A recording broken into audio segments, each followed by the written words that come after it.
Olá, muito boa noite para todos.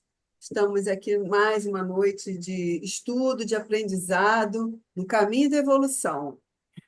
Então, é, estamos muito gratos, né? Eu acho que a gente só tem muita gratidão, né, de ter essa oportunidade de estar aqui, né? Porque quem ganha mais somos nós, não é? Com esse aprendizado que fazemos aqui. É um estudo que todos nós estamos aprendendo juntos, uns com os outros, não é?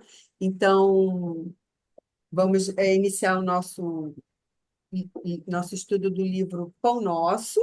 O capítulo é o 36 até o fim. E quem vai explanar, né, sobre esse texto é a nossa amiga Júlia, e eu convido ela para fazer a nossa prece. Então, nesse momento, vamos elevar os nossos melhores pensamentos, nossos melhores sentimentos à espiritualidade superior, a Emmanuel, o patrono desse curso e da casa que nos agasalha e nos conforta e nos dá força para que a gente possa manter esse estudo firme nesse horário de quinta-feira. Assim, Mestre Jesus, também nós te pedimos a proteção, o amparo espiritual para que a gente possa realizar um estudo de muito proveito para cada um que acessar a página e para cada um de nós. Assim é em teu nome, em nome de Emmanuel, de toda a espiritualidade amiga, que nós damos início, a permissão para dar o início do nosso estudo da noite de hoje. E assim podemos dizer graças a Deus e muito obrigado pela oportunidade. Perdão, graças a Deus. Eu vou Então, colocar, vou colocar a página aqui para todos acompanharem. como a Selminha já falou, nós estamos no livro Pão Nosso, o capítulo 36, até o fim. Emmanuel, né, ele tira esse estudo de um versículo que está lá em Mateus, capítulo 24, versículo 13. E esse versículo, a gente tem muito o que pensar, né? E a gente vai fazer todo esse estudo aí, retirando o máximo de proveito dele. Então, começa assim: mas aquele que perseverar até ao fim será salvo. Essa fala é de Jesus, que é Mateus que apontou, e a gente vai falar um pouquinho a respeito desse fim. O fim, a gente vai entender isso no decorrer do estudo. Mas esse fim, ele não é um fim de final, e sim um fim de finalidade.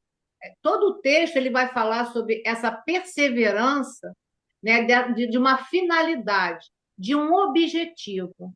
Então, é só para a gente se situar em cima desse versículo, né? E uma outra coisa que a gente sempre gosta de comentar é que isso foi retirado de um capítulo 24, e esse capítulo lá no Novo Testamento, eu uso sempre a tradução, quando posso, do Haroldo Dutra Dias. O capítulo é sobre o sermão profético. Volta aqui de novo o sermão profético, que nós já estudamos isso em outro momento, mas esse versículo também é retirado do sermão profético. E aí a gente vai repetir o que nós já falamos, que nesse evangelho ele tem um mini apocalipse. A função dele na época de Jesus era fortalecer a fé nos momentos difíceis e também mostrar que vai dar certo e que Deus está no comando. Mateus, quando a gente fala Mateus, a gente não pode esquecer que Mateus ou Levi é a mesma pessoa, né? E ele era um publicano. O Evangelho de Mateus, ele foi escrito para um povo específico. Na realidade, ele foi escrito para os judeus convertidos. Esses judeus convertidos eles eram convertidos à mensagem de Jesus. Então, na hora que Mateus vai apontando todos esses conhecimentos daquele momento de Jesus, da passagem de Jesus, ele entendia que todo mundo que estivesse lendo entenderia porque era judeu, como ele, né? Como Jesus. Então, por quê? Aí ele entendia que todo mundo ia entender, porque conhecia os costumes deles, a cultura e a história, né? Agora, uma outra curiosidade desse evangelho, que ele é o evangelho que mais cita a primeira revelação. Então, a gente vai vendo que volta e meia Mateus traz informações da primeira revelação. E a gente sabe que essa primeira revelação é de Moisés. Por isso, ele é o primeiro no Novo Testamento. Ele é o primeiro na catalogação lá, né? Quando você abre o Novo Testamento, o primeiro evangelho que você pega é Mateus. Ah, mas é porque ele foi escrito primeiro. Não, ele não foi escrito primeiro. Mas aí tem essa referência aqui para a gente entender. Ele não foi o primeiro a ser escrito, mas tem referência ao público judaico. Esse texto serve de transição entre a primeira e a segunda revelação. Então, como ele fala, né, é todo um contexto judaico, e ele cita muito a primeira revelação, por isso ele começa sendo o primeiro dentro do Novo Testamento. Ele não é um texto histórico, ele fala da infância com a proposta de mostrar o Jesus como um filho de Israel, né? O filho de Deus, que não falhou. Então, esse é o comentário que eu posso fazer dentro desse contexto todo aí, com relação a Mateus, ao sermão profético, né? E sobre esses acontecimentos da época. Se alguém quiser colaborar com alguma coisa, pode ficar à vontade, senão eu sigo aí para o primeiro parágrafo do Emmanuel. Pode prosseguir, Julinha. Pode. Então, vamos lá. O primeiro parágrafo diz assim para nós: aqui não vemos Jesus referir-se a um fim que simbolize término, e sim a finalidade, ao alvo e ao objetivo. Então, a gente foi lá entender sobre essa finalidade, essa palavra finalidade. Essa finalidade, a palavra em grego, a finalidade realmente é um objetivo, não é fim, de término. Então, quer dizer, quando é colocado isso no texto como fim, né, finalidade, no grego quer dizer objetivo e não término. Né? Por isso é usada essa palavra aí. E aí, o que a gente pode comentar, né? Quando Emmanuel fala aqui, né, que é a finalidade de um alvo, né? E aí a gente tentou entender a respeito, assim, para a gente chegar a um objetivo, nós passamos por vários adversários, né? Então, a gente tem que vencer muitas dificuldades para que a gente possa chegar no fim, né? Nesse fim, nesse objetivo proposto, nesse alvo, né? E muito desses nossos adversários a gente pode colocar aí, né? Citando o medo, o julgamento alheio, a ausência de clareza, né? Então, quando a gente pensa nisso, a gente vai pensar assim, que em toda tarefa, em toda busca de realização de algo, é necessário confiança. Confiança no quê? Na misericórdia divina. É a nossa mais efetiva segurança em relação ao sucesso. Por quê? Porque todos nós somos filhos de Deus. E todo o amparo, todo o auxílio, todo o socorro sempre favorecem aqueles que estão no campo de trabalho. A divina providência, ela reside em toda parte. Então, quando Emmanuel diz aqui, né, que isso é uma finalidade, é um alvo, a gente tem que entender que todos nós temos que ter um objetivo na vida, apesar das dificuldades que vão ser apresentadas. Mas o que a gente precisa ter? Essa confiança na misericórdia divina. E essa misericórdia não é só para um ou para o outro, é para todos nós que estamos necessitados. E todos nós somos necessitados. Por isso estamos reencarnados nesse momento num planeta de provas e expiações. Cada um de nós passando por um cadinho. né? Agora, todos nós temos uma finalidade. Qual é a nossa finalidade? O final é a gente se tornar um espírito puro. Mas a finalidade dessa reencarnação é nos melhorarmos a cada dia. Sairmos daqui melhores do que quando aqui aportamos. Então, isso é que eu trouxe só para a gente iniciar a nosso estudo de hoje. Deixo aí aberto para quem quiser falar um pouco também, para a gente seguir.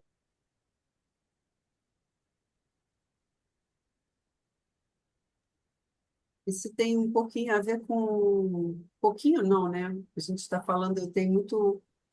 para ter um entendimento até com relação ao Apocalipse, né? Porque as pessoas sempre têm essa visão, quando se fala fim dos tempos, até o fim, é como se fosse uma coisa assim, um término. Puf, enterrou, acabou, a Terra vai morrer, vai explodir, sei lá o quê, não é? E é sempre bom estarmos, assim, quando falarmos nesse tema que fala do fim, do Apocalipse, final dos tempos, é deixar claro que não é o final dos tempos. Até a Júlia comentou isso no início. É o final de uma era, uma etapa, né?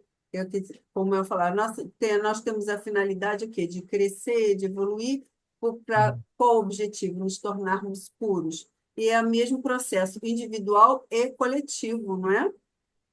Aí, para deixar claro, né, sempre vamos, né, para tirar essa ideia equivocada de que Apocalipse é uma tragédia. Na verdade, não é uma tragédia. Acompanha tragédias, né, situações difíceis? Sim, porque faz parte, né? Todo Sim. recomeço, vamos dizer assim, é porque houve um encerramento de algo, né? Quer dizer, a gente sempre tem que estar se recriando. Isso é importante, né? Como é que a gente vai ter uma transformação, né, se nós não deixarmos de ser o que éramos ou vivenciar o que nós vivenciarmos para nos tornarmos melhores, né? Então, esse faz parte. Só um minuto. Pode continuar, Julinha. Se alguém quiser falar, é só levantar a mãozinha, tá? Então, e no segundo parágrafo, Emmanuel traz para nós aqui que o evangelho será pregado aos povos para que as criaturas compreendam e alcancem os fins superiores da vida. Então, quando a Selma diz para nós aí, né, a respeito do Apocalipse, né, e da visão equivocada, né, desse final, né, que é um final como se fosse tudo acabar, e a gente já trouxe aqui que é uma finalidade, é o processo de transformação, né, e o próprio Mateus, quando ele traz esse evangelho, ele tem a proposta, né, de fortalecer a fé, essa confiança em Deus. Então, eu primeiro fiz uma pergunta, né? Essa pergunta era para mim, e agora eu vou trazer para vocês, quando eu estudei aqui esse capítulo para ler. Qual é a finalidade do evangelho? Porque já que a gente está falando de finalidades, né? De objetivo, qual é o objetivo do evangelho na nossa vida? Né? Quando esse evangelho, essa boa nova que o Cristo nos trouxe, né? E a gente sempre escuta na doutrina espírita que o evangelho é uma consolação. Uhum. Ele é mais do que ele também entra para a nossa vida como um auxílio, como uma esperança. Para quê? Para que a gente possa desenvolver a fraternidade, desenvolver a solidariedade e principalmente o amor. Né? Essa por isso que quando diz que o evangelho será pregado aos povos, né, e ele vem sendo pregado desde quando Cristo trouxe essas verdades celestiais, né, que era um pai de amor e não de castigo, né? Então ele exemplificou. O evangelho de Jesus era o exemplo dele, né? A fala e o exemplo. E esse evangelho, né, que é essa consolação, a gente hoje trabalha isso, principalmente na casa espírita, que é onde nós estamos, para que a gente possa o quê? Desenvolver, né, o conhecimento, evidentemente é importante, os estudos, mas também tirar de nós esse aprendizado e colocar em prática. Porque só o conhecimento, né, a gente fica muito muito orgulhosos de sabermos muito, né? Mas na vivência do evangelho a gente não coloca em prática. E essa transformação social e moral das pessoas, através desses ensinamentos de Jesus, é um compromisso de cada um de nós. Não é que aquele que está lá fazendo a palestra, aquele que está dando estudo, não. Todos nós já temos condições de, através do Evangelho, a gente tirar essa a melhor parte dele para que a gente possa exercitar, né? E lá no nosso próprio Evangelho segundo o Espiritismo, lá no prefácio, tem um pedacinho de um texto que eu achei bem interessante e casa muito aqui para falar desse evangelho. Diz que os espíritos do Senhor, que são as virtudes dos céus, como um imenso exército que se move, desde que dele recebeu a ordem, espalham-se sobre toda a superfície da terra, semelhante às estrelas resplandecentes. Eles vêm iluminar a estrada e abrir os olhos dos cegos. Eu vos digo, em verdade, são chegados os tempos em que todas as coisas devem ser restabelecidas no seu verdadeiro sentido, para dissipar as trevas, envergonhar os orgulhosos e glorificar os justos. Então, essa parte que está lá no prefácio do nosso Evangelho diz para nós aqui o que representa esse Evangelho, né, para cada um de nós. Né? Ele vem restabelecer no seu verdadeiro sentido. Qual é o sentido? É o sentido da fraternidade e do amor. E vem dissipar as trevas. Conhecereis a verdade e a verdade vos libertará. Né? E envergonhar os orgulhosos.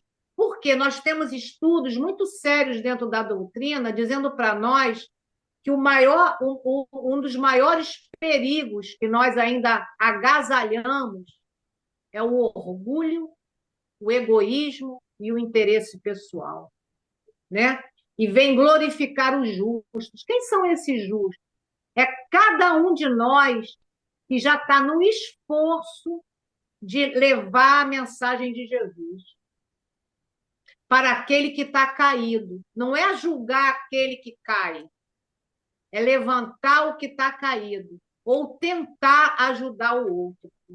Porque a gente infelizmente, e eu estou dentro do que eu falo, muitas das vezes a gente só critica e a gente não vê a melhor parte. E todos nós temos a melhor parte.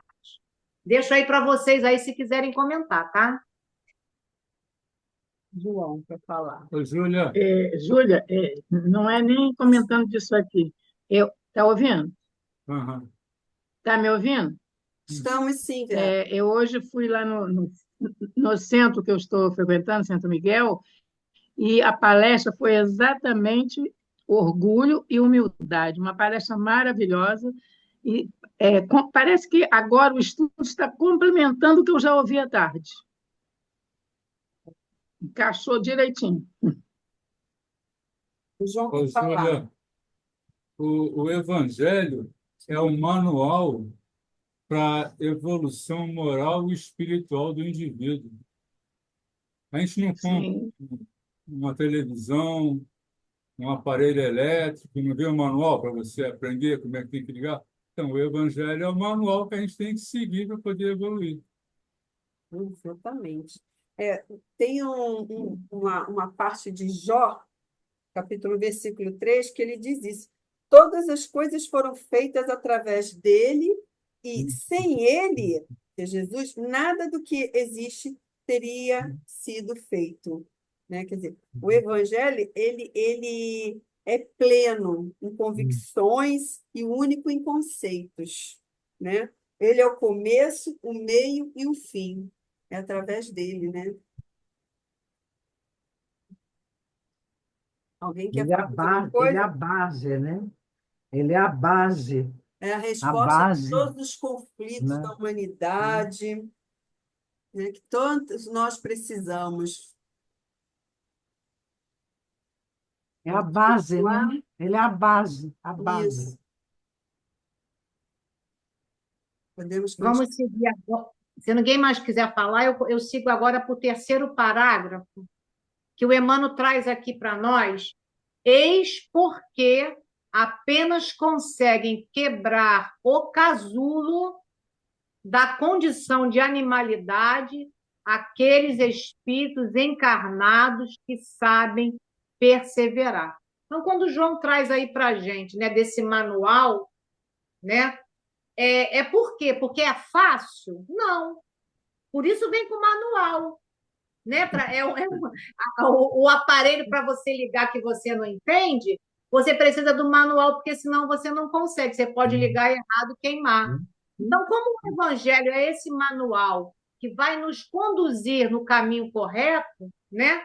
Então, quando diz que quem perseverar, né, aquele que sair do casulo da animalidade, e aí a gente vai explorar um pouco sobre esse casulo da animalidade. Por quê? Primeiro, a gente tem muito uma resistência ao conhecimento, ao novo. Então, a gente está dentro de uma situação que a gente sempre acha que nós estamos corretos. E, às vezes, a gente não quer dar a mão, a palmatória, vamos dizer assim, né? Vendo que o outro traz para nós algo de luz, né? Então, a gente fixa naquilo que a gente já conhece, né? A gente sabe, né, que algumas religiões traz muito castigo, né, as penas eternas, e a gente viu na doutrina espírita que isso não existe, porque Deus é misericordioso, justo e bom. Então, sair desse casulo é deixar para trás coisas equivocadas de que aprendemos, né, para que a gente possa avançar. E aí, o que eu trouxe aqui para a gente pensar? Quando o Emmanuel coloca a palavra condição de animalidade, primeiro a gente vai falar do instinto, né? Porque o animal tem instinto. Nós temos instinto, né? Ele não é prejudicial. E a gente vai ver isso lá na questão 75 do Livro dos Espíritos, quando Kardec perguntou: é certo dizer que as faculdades instintivas diminuem à medida que crescem as faculdades intelectuais? E os espíritos disseram: não. O instinto existe sempre, mas o homem o despreza. O instinto pode também conduzir ao bem. Ele quase sempre nos guia, e algumas vezes com mais segurança do que a razão. Ele nunca se extravia. E aí Kardec, dentro desse comentário dos Espíritos, na subpergunta A, ele comenta: o instinto varia em suas manifestações, segundo as espécies e suas necessidades. Nos seres que têm a consciência e a percepção das coisas exteriores, ele se alia à inteligência, isto é, à vontade e à liberdade.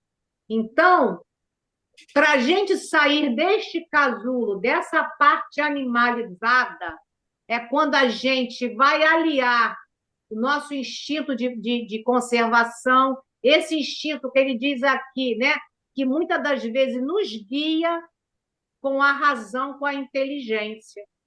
Aí a gente vai entender a proposta do Evangelho, desse conhecimento das leis divinas e colocar isso em prática. Então, para sair desse casulo, é necessário primeiro a vontade, que é a maior potência da alma. E o espírito lança a mão, no exercício do livre-arbítrio, dessa vontade, né? Que vai desencadear, pode desencadear, né, o movimento, ou você também pode optar pela inércia. Essa é uma decisão de cada um de nós. Então, por isso que o Emmanuel fala do perseverar. O perseverar é quando a gente tem a vontade dirigida para um alvo. E perseverar é manter-se o quê? Fiel, apesar das dificuldades.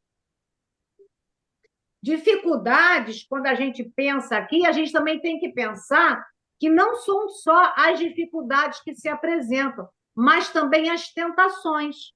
Porque nós não estamos num planeta onde muita coisa nos chamam a parte material, nada de errado. Estamos reencarnados no plano físico. Mas muita coisa nos desviam a nossa atenção desse foco, né, desse perseverar. E perseverar é uma força para que a gente possa o quê? Caminhar diante das tribulações. E a gente não pode esquecer, dentro de tudo isso que a gente comentou, dessa perseverança, dessa força, de sair desse casulo, desses conceitos equivocados, a gente não pode esquecer de uma coisa muito importante, que é da prece, que é da oração. Por quê? Diante desses desafios, que não são poucos, né, muitos desistem. Desistem deixando para lá e muitos desistem da própria vida. E a gente fez vários estudos aqui a respeito disso. Então, perseverar na fé e na confiança no mais alto, por quê? A gente precisa confiar no mais alto? Porque eles nos tutelam. Ninguém está aqui ao acaso. Agora, há necessidade de entender o que eu quero, né, nessa proposta. Aí a gente tem uma fala do Mestre Jesus, que quem apontou foi Marcos, lá no capítulo 5, que Jesus disse para nós assim: não temas, apenas crê. E para a gente crer, a gente tem que perseverar de que o que a gente vê, como a Selminha falou ainda há pouco, desse planeta, de todas essas transformações que está acontecendo, quem está no barco, seguindo na frente do leme, é Jesus. Somente crer e façamos nós a nossa parte. Sair desse casulo, dessa ignorância, né, de não querer entender qual é a proposta do Evangelho. Deixo para vocês aí o comentário, tá?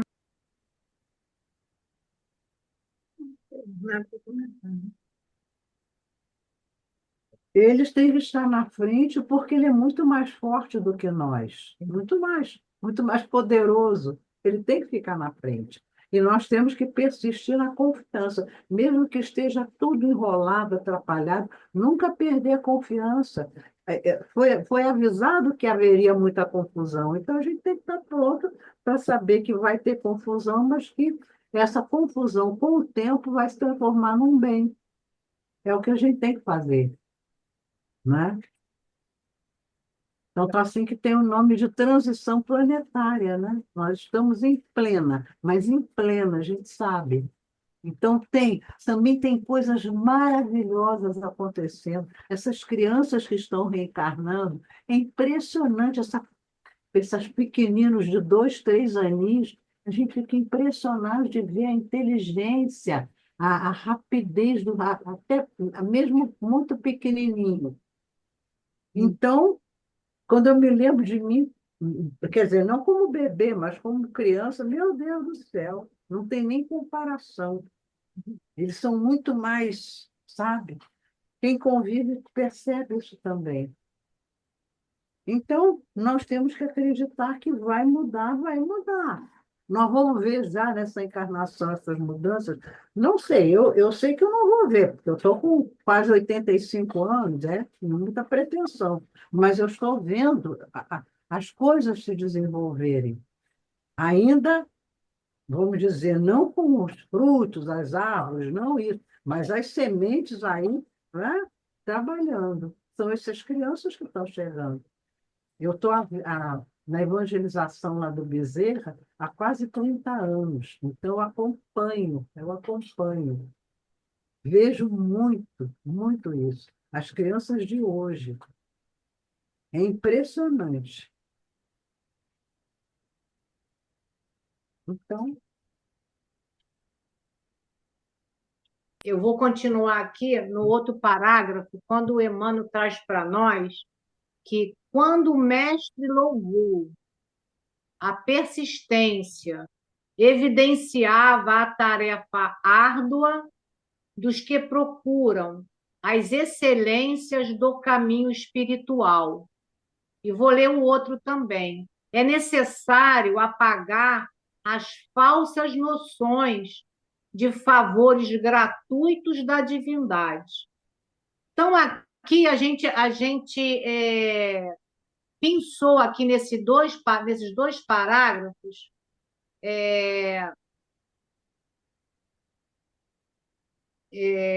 e a gente vai fazer esse comentário no próximo vídeo, não é isso, Selma?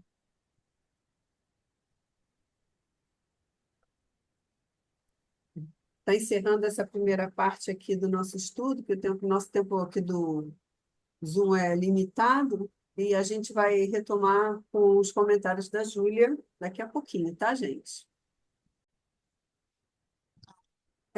Voltamos agora para o segundo tempo, continuando com o nosso estudo. Eu vou abrir aqui o texto para acompanharmos aqui a dissertação da Júlia, suas explicações muito úteis, tá bom? E quando a gente lê os dois parágrafos, né, que começa quando o mestre louvou a persistência, né, e ele diz que é uma tarefa árdua, né, dos que procuram a excelência do caminho espiritual, Sim, né, e a gente sabe que nada chega, né, de graça, né, para nenhum de nós, né, porque ele diz assim, é necessário apagar essas falsas noções de favores gratuitos, né? E aí, o que a gente colocou aqui para a gente pensar? Que a persistência ela é uma virtude fundamental no caminho espiritual. E ela consiste o quê? Na expansão da nossa consciência. E quando a gente pensa nessa expansão de consciência, a gente vai entender o que é uma expansão de consciência. É esse autoconhecimento que a gente precisa fazer. É o desapego desse passado nosso equivocado. São reflexões, né? Do nosso esforço, né? Para que a gente possa, de fato, perseverar. E aí a gente pensa também que essa caminhada evolutiva ela é uma jornada. E ela tem um objetivo, como a gente já falou, que é a perfeição e tornarmos o quê? Tornarmos um espírito puro, né? E esse processo nem sempre é agradável. É por isso que Emmanuel diz que é uma tarefa árdua. Por que é uma tarefa árdua, né? Porque muitas das vezes nós somos rebeldes. A maior parte das vezes a gente quer que as coisas sejam conforme a gente acha que é o melhor para nós. Já começa o problema aí nessa aspereza, né? A vida material tem as suas dificuldades para todos nós. E agora é preciso o quê? Um esforço. Agora, esse esforço vai desenvolver o quê? Os nossos poderes latentes e as nossas faculdades que estão em germe.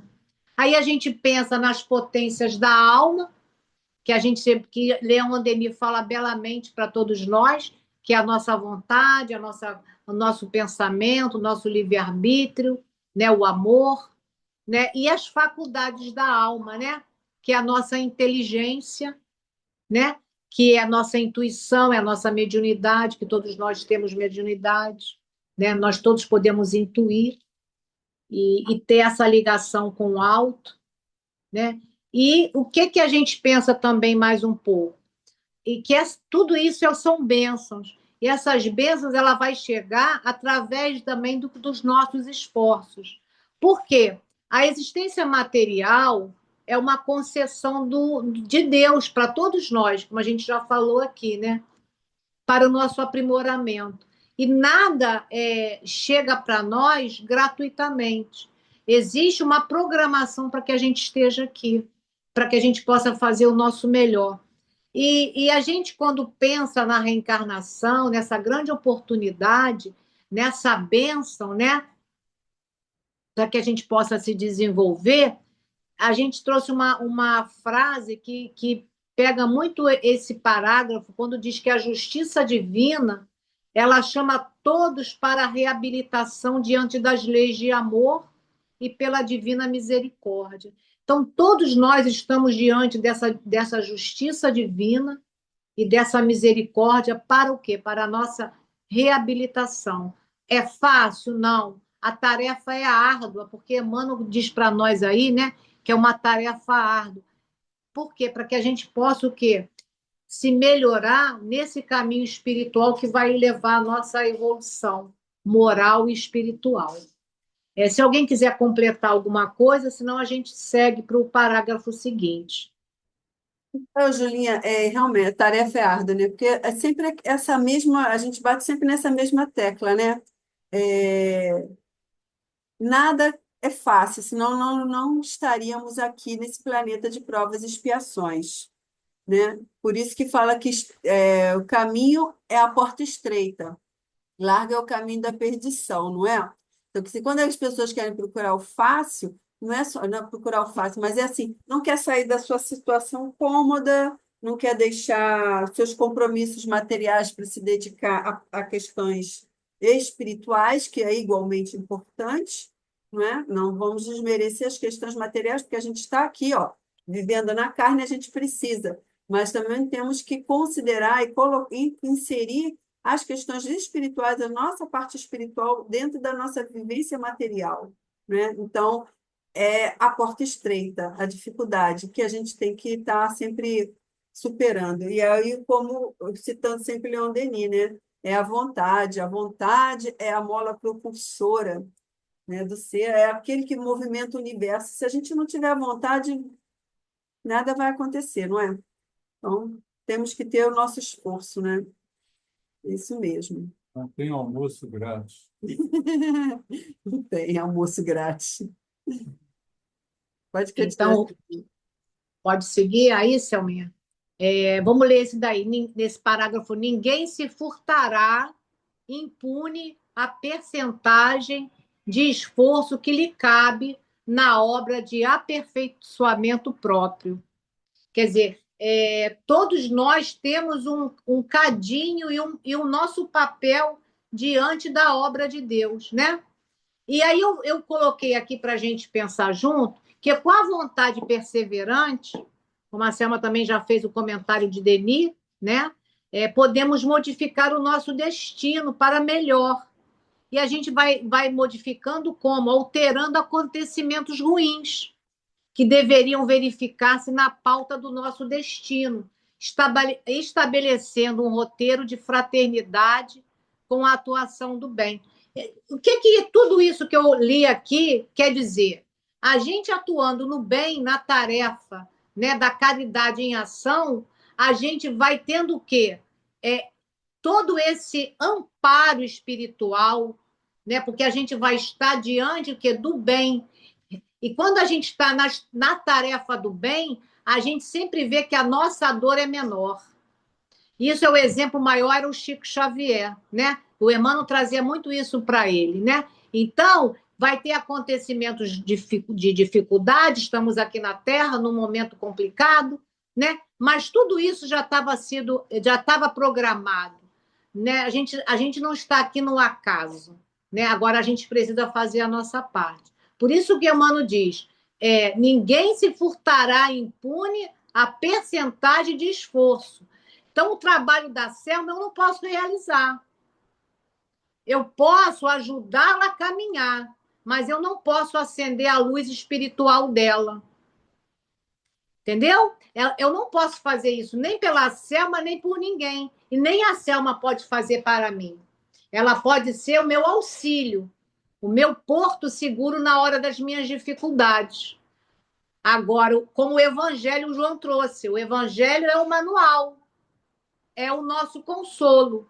Agora, não adianta eu só ler, né, e não tentar colocar em prática. E aí a gente vai trazer no capítulo 17 do Evangelho, que é o item 4, um pedacinho para a gente entender sobre o que o Emmanuel disse aí.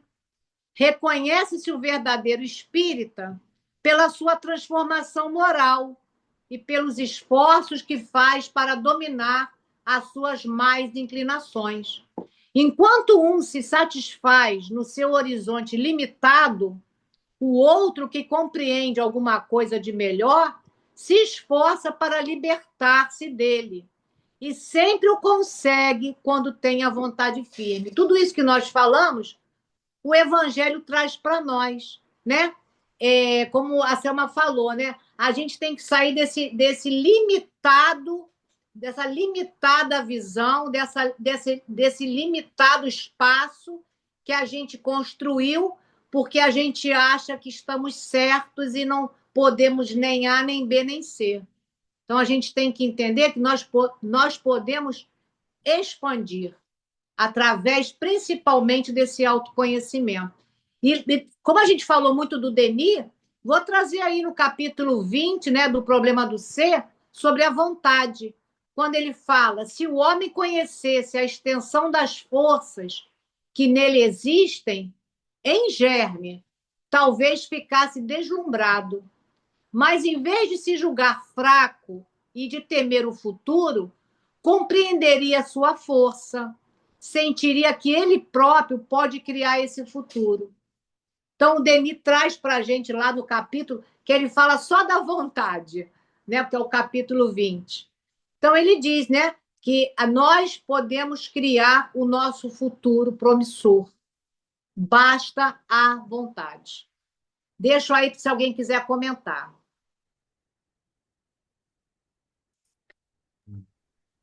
Aninha, comentar? João? Não? Então pode seguir, Juninha.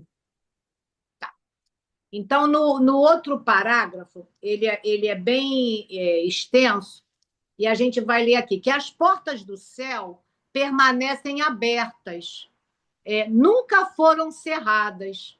Todavia, para que o homem se eleve até lá, precisa asas de amor e sabedoria. Que aí a gente se lembra, né? Se a gente não tem as duas asas, a gente fica aí, né, numa complicação. Para isto, concede o Supremo Senhor extensa cópia do material de misericórdia. Porque se a justiça divina chegasse antes da misericórdia, nós não suportaria o que a gente precisa passar na Terra, né? A todas as criaturas, conferindo, entretanto, a cada um o dever de talhá-la. Então, há necessidade da gente tirar essas escamas dos nossos equívocos, né? Essas camadas, né? Desse casulo que o Emmanuel falou lá em cima, né? Semelhante tarefa, porém, demanda enorme esforço. A fim de concluí-la, recruta-se a contribuição dos dias e das existências.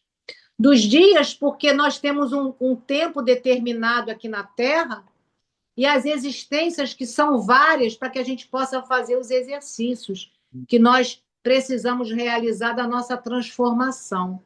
Então, quando o Emmanuel fala dessa misericórdia, né, desse amor de Deus, né, misericórdia é uma palavrinha, né, que tem origem latina, e ela é formada de duas junções: compaixão com coração.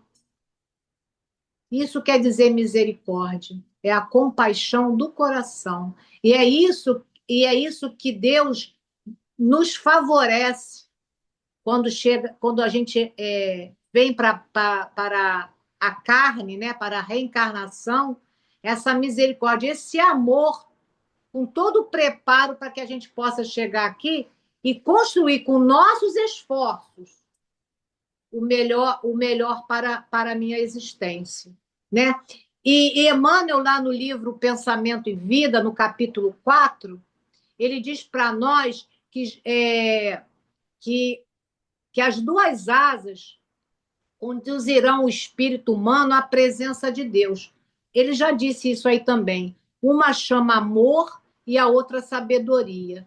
Através do amor, valorizamos-nos para a vida. Através da sabedoria, somos pela vida valorizados. Daí o imperativo de marcharem juntas a inteligência e a bondade.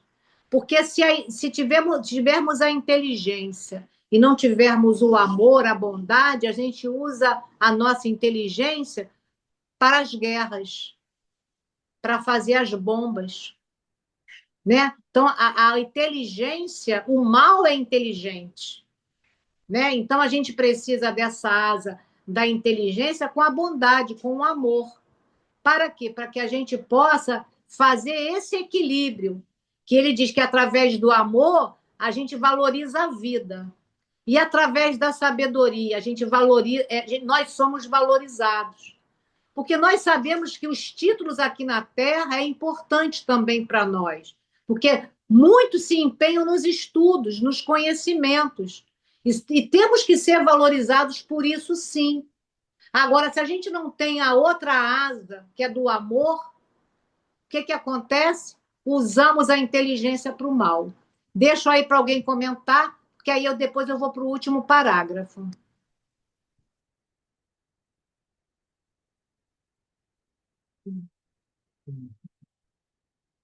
Pode continuar, Julinha.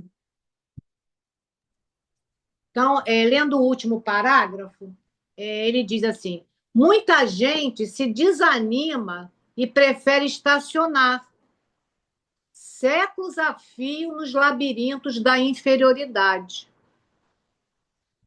Todavia, os bons trabalhadores sabem perseverar até atingirem as finalidades divinas do caminho terrestre, continuando em trajetória sublime para a perfeição. Então, como a gente sempre escuta na doutrina espírita, né? Deus não agride consciências. O espírito ele não volta para trás no aprendizado, mas ele pode estacionar sim. Por isso que o Emmanuel diz: muitos se desanimam e preferem estacionar, né? Nos labirintos da inferioridade. Agora, os bons trabalhadores, aquele que já compreendeu a proposta do Cristo, a proposta da reencarnação, dos esforços que precisa realizar para sair daqui melhores e atingir realmente esse caminho, né, superior, que é a parte espiritual melhor, como ele diz aqui, né, essa sublime trajetória, que é a perfeição, isso vai depender de cada um de nós. E lá no nosso Livro dos Espíritos, tem uma questão que é a 118, que também casa muito com esse parágrafo, esse último parágrafo, que ele diz: os espíritos podem degenerar? Porque já que o Emmanuel diz que muitos preferem estacionar, Kardec perguntou: os espíritos podem degenerar? E os espíritos disseram para nós que não. À medida que avançam, compreendem o que os afastava da perfeição. Quando o espírito termina uma prova, ele fica com o conhecimento adquirido e não o esquece. Pode permanecer estacionário, mas não retrograda. Então, é o que eu também tinha feito de comentário. Então, você pode estacionar e o que você aprende, você leva com você. Isso ninguém lhe tira, né? Todo o bem e todo o mal que a gente faz e tudo que a gente adquire, a gente leva para a vida toda. Porque nós temos uma vida e temos várias reencarnações. Então, nós vamos levar todo o conhecimento. Ele pode não ser explorado nessa existência, alguma coisa que eu tenho de aprendizado, porque eu preciso de outras faculdades. Mas a gente não... Agora, eu posso parar, ficar aqui sem querer avançar, né? E aí, para a gente terminar, também na questão 132, o Kardec perguntou: qual é o objetivo da encarnação dos espíritos? Tem um objetivo a gente vir aqui para esse planeta? Deus impõe-lhe a encarnação como objetivo de fazê-lo chegar à perfeição. Para uns é uma expiação, para outros é uma missão. Porém, para chegar a essa perfeição, devem suportar todas as vicissitudes da existência corporal. Nisto é que está a expiação. Então, a gente precisa estar aqui para que a gente possa fazer o nosso dever de casa, né? E para terminar mesmo, no livro chamado Nos Domínios da Mediunidade, do André Luiz, tem um prefácio que o Emmanuel traz para nós de grande importância. Eu vou ler só um pedacinho. Ele disse que compreende pouco a pouco que o túmulo é porta à renovação, como o berço é acesso à experiência, e observa que o seu estágio no planeta é uma viagem com destino às estações do progresso maior. E na grande romagem, todos somos instrumentos das forças com as quais estamos em sintonia. Sem noção de responsabilidade, sem devoção à prática do bem, e sem o amor ao estudo, e sem esforço perseverante em nosso próprio burilamento moral, é impraticável a peregrinação libertadora para os cimos da vida. Então, há necessidade de todo esse trabalho para que isso aconteça, essa perseverança em nosso próprio burilamento. Como eu falei, ninguém vai fazer nada por mim, se eu não quiser. Ninguém vai acender minha luz para que eu possa chegar lá mais iluminado, se eu não me burilar, né? Então, essa prática é eu que preciso realizar, né? Esse esforço é meu. É uma peregrinação, mas todos nós estamos dentro dessa peregrinação com um só objetivo, a nossa perfeição moral. Selminha, deixo para alguém se quiser fazer qualquer outro encerramento, mas da minha parte foi o que eu pude trazer do estudo nessa noite sobre a perseverança e a gente entender, né, que se a gente não perseverar, nós não vamos chegar a lugar nenhum, porque aí a gente desiste no meio do caminho. Perfeito, Julinha.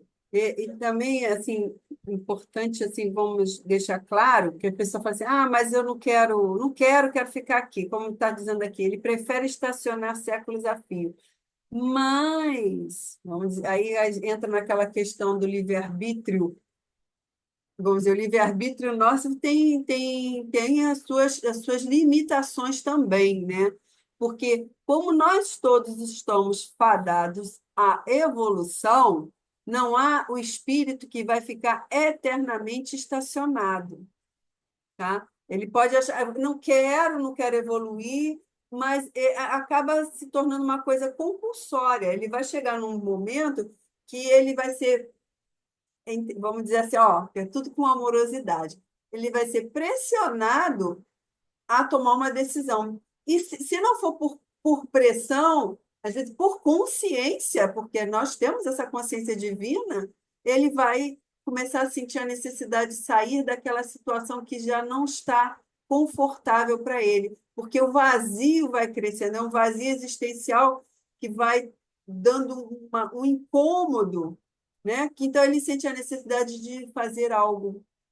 Então, quer dizer, não existe, assim como não existem penas eternas, não existem também espíritos que vão ficar eternamente numa mesma condição, espírito encarnado ou desencarnado, né? Não tem como. Nós todos vamos evoluir. Não importa em que situação ele se encontre, ele vai sair daquela situação um dia e vai evoluir também. Vai chegar à sua condição crística como todos aqui na Terra. Não é isso? Tá, gente? Então, a Aninha quer fazer alguma colocação? João, levanta o dedo aí. Então, pode falar. O trabalho da perfeição, né, do aprimoramento do indivíduo, ele é pessoal e intransferível, né?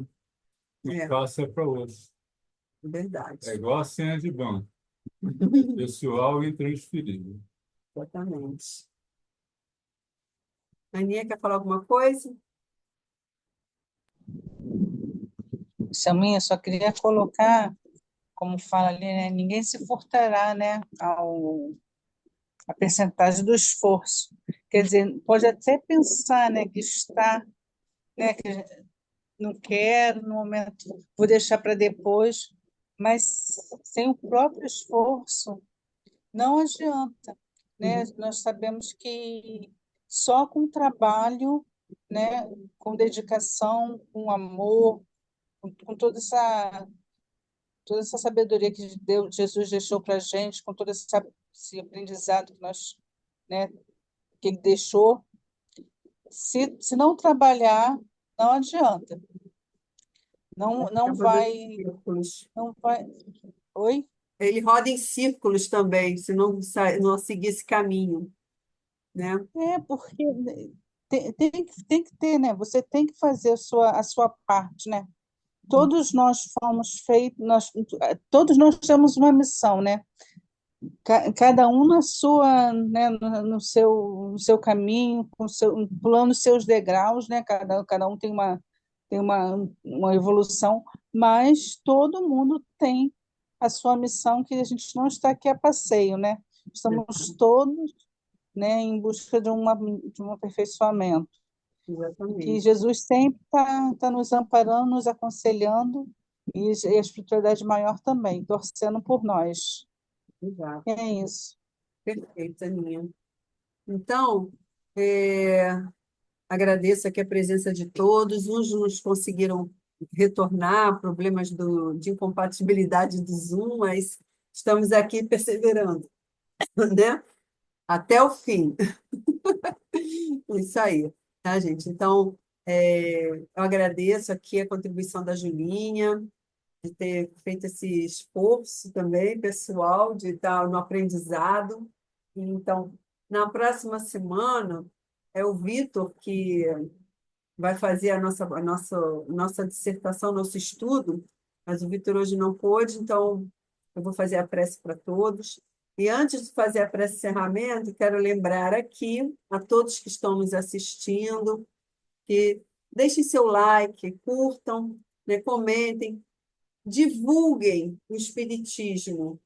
Não queremos propaganda do nosso trabalho, nós estamos querendo apenas divulgar o Espiritismo, ele precisa ser amplamente divulgado, assim, para atingir cada vez mais corações, é muito importante isso, tá? Então, vamos fechar os nossos olhos e agradecer mais uma vez ao nosso Pai Eterno, essa oportunidade que nós estamos recebendo aqui de estarmos é, estudando, aprendendo, né? Tentando levar em prática o Evangelho que nos foi ensinado. Agradecer a Emmanuel, né, o nosso patrono, que nos auxilia, nos protege, nos inspira. Muito importante receber esse amparo da espiritualidade. Pedimos aqui ao Mestre Jesus que sempre nos dê a orientação pelo bom caminho, e nos auxilie junto com os nossos protetores, né, no nosso dia a dia, né, auxiliando toda a humanidade também, que muito precisamos, que a nossa corrente do bem ela possa se fortalecer cada vez mais através dos bons pensamentos, dos bons sentimentos que precisamos irradiar. Não nos percamos jamais desse caminho que nós temos que trilhar.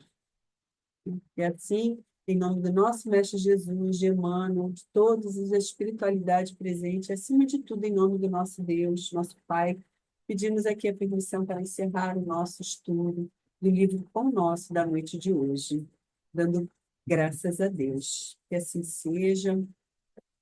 Muito bom participar com vocês aqui, gente. Tá? Deixa eu fechar aqui. Que bom. Obrigada a todos. Fiquem com Deus, com Jesus, tá? Tenham uma boa noite, uma boa Tá? semana. Beijo, tchau, Obrigada. tchau.